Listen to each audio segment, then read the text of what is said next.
We are now ready to begin deciphering the commander's guidance and plotting targets on our map.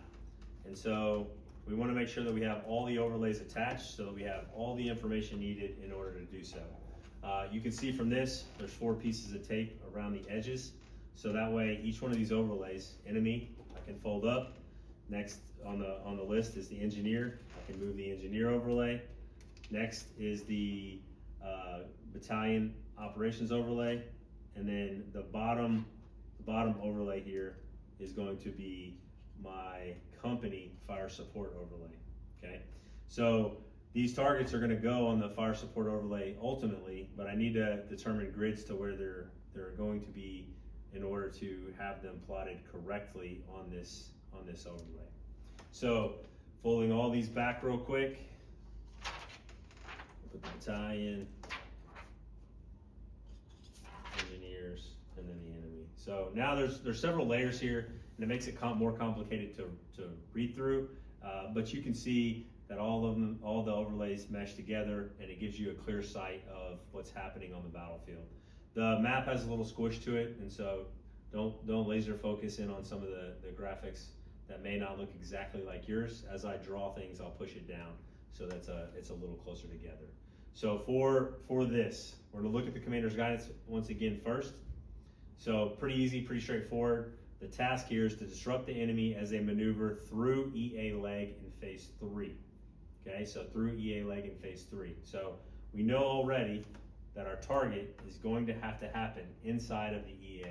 And this is EA leg, is this box here. So the target's gonna happen somewhere in here.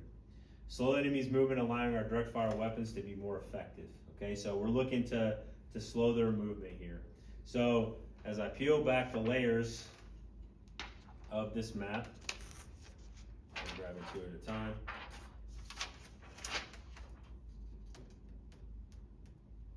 And if you spend any time outside of Fort Sill, you know you can't just drive anywhere you want because of trees, massive rocks, mountainous terrain, and those kind of things.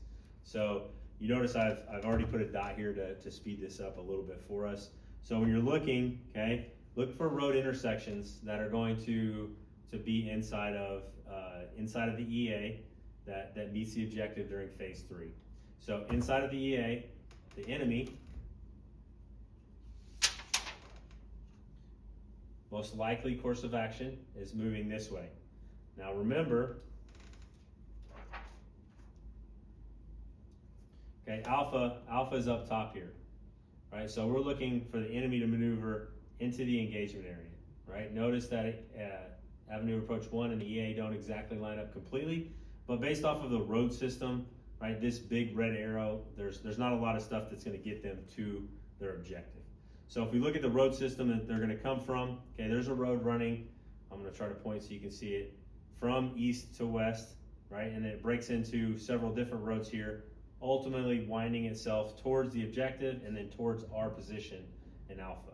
So targeting, this is your discretion, right? You have to think through what makes sense to you, okay? So for me, that dot that I placed on there, located at grid 6350, 3949, looks like probably the best location for me and what I would like to see as far as targeting the enemy, okay?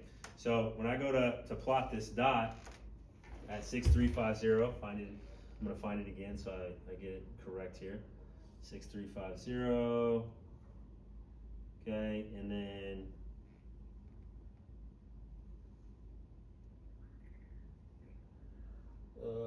three, 6, 6350, 36,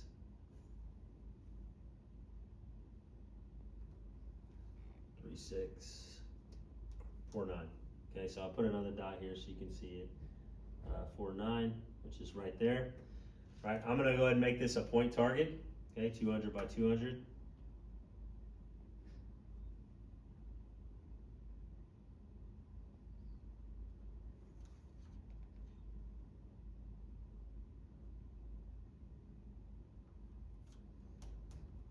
And my first commander's guidance target has been plotted, but do I have a number for it? Jesus, I can't get this off of here. No fingernails. Okay, so for the targets, right? we have to go back through and find our FSEM, okay? And then we notice that our target block is Kilo November 5200 to 5399. And we're gonna order these in every 5. So Commander's Guidance number 1, okay, if you wanna write this down somewhere, should be Kilo November 5200. Commander's Guidance 2 is going to be Kilo November 5205, and number 3, Kilo November 5210. I'm just writing those off to the side so I have those numbers, which originated from our document here.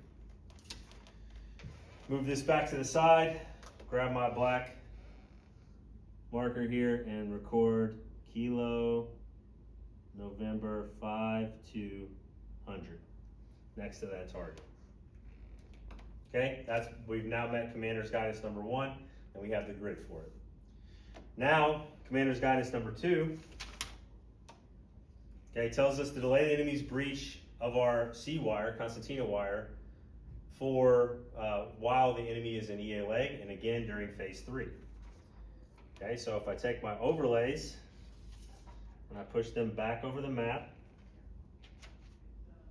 and I look to the C wire that is inside of EA leg, okay, moving towards us in alpha, enemy looks to turn here, and then this is probably where they're looking to breach, right? So this is meaning we're trying to turn the enemy in here, and then they're probably breaching this obstacle.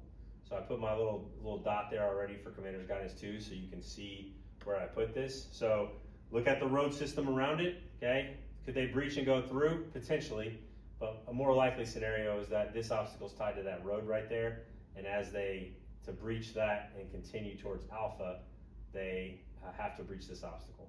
So we are going to place our target there.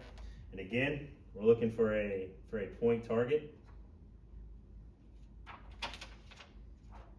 I'm gonna go back to my fire support overlay.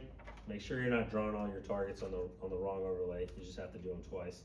So 6160, so find box 61 and 38.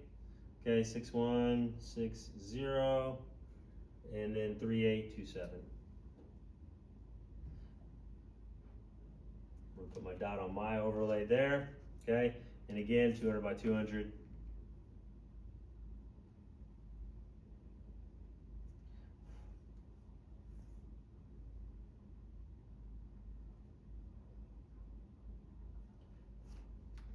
And I know from my numbering convention that this is Kilo November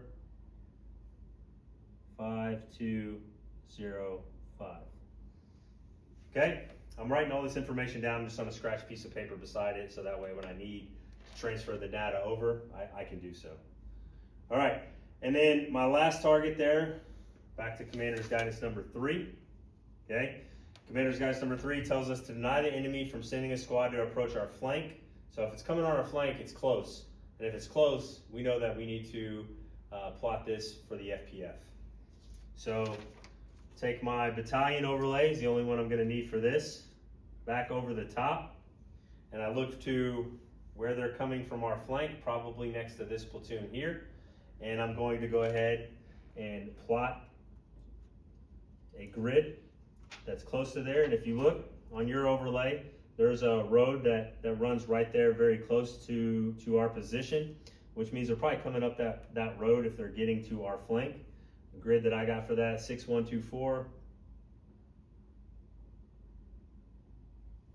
And then 3895. All right? Since it's an FPF, it must be a linear target. So multiple thoughts of process here. There's a road that kind of runs north to south. You could place it along that road, or you can run it east and west so that you block any avenues to the left or right of that road, meaning the ditches or anything next to it. Any attitude that you give this could work as long as you're able to justify it.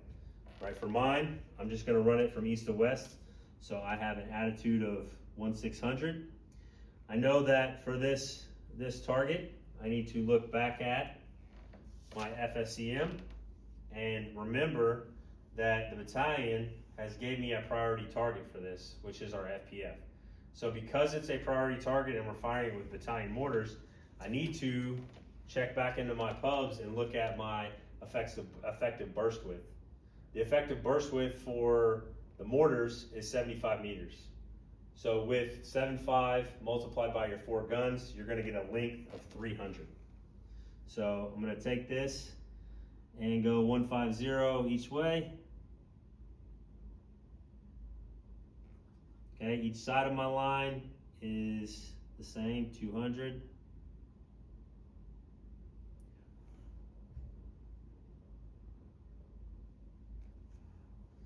And I'm going to label the top of this with the target number, which is Kilo November 505210, and underneath I'm going to record FPF. Okay, FPF. And so now I have the grids, I have the attitude for the FPF, I have the length of the FPF. I'll all record it on a scratch piece of paper because we're going to need this information once we get ready to add it to the other products.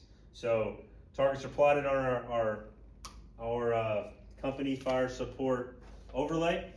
I'm going to look back at the commander's guidance and just make sure that we haven't missed anything. Notice we've accomplished the 3 commander's guidance.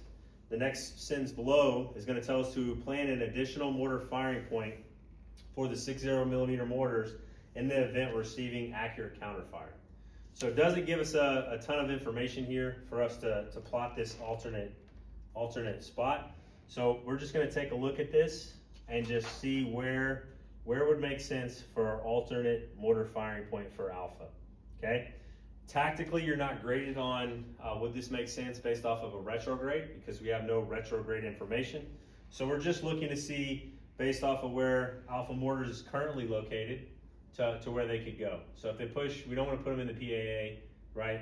So we're going to push the mortars and we'll just push them east and south and just keep them just outside of that, out of that PAA, because the assumption that I would make is that each one of the companies are going to have a consolidation somewhere to the rear if forced to retrograde. So grab my unit stencil again.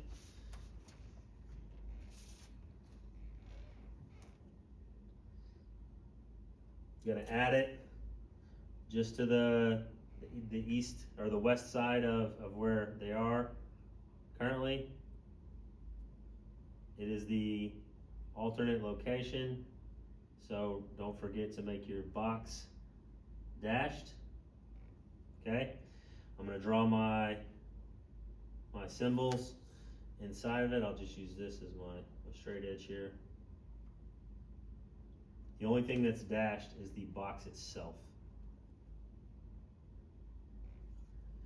Draw my 60 symbol, echelon, and then Alpha 1, 3, 2, 5. Okay, so now all friendly assets and all alternate positions have been plotted on our company overlay. We can look back at our commander's guidance and we know that we have achieved all 3 of the guidances. We have planned an alternate mortar firing position, and we have on our FSEM when the main effort belongs to which platoon. So at this time, we have completed everything we can on the fire support overlay.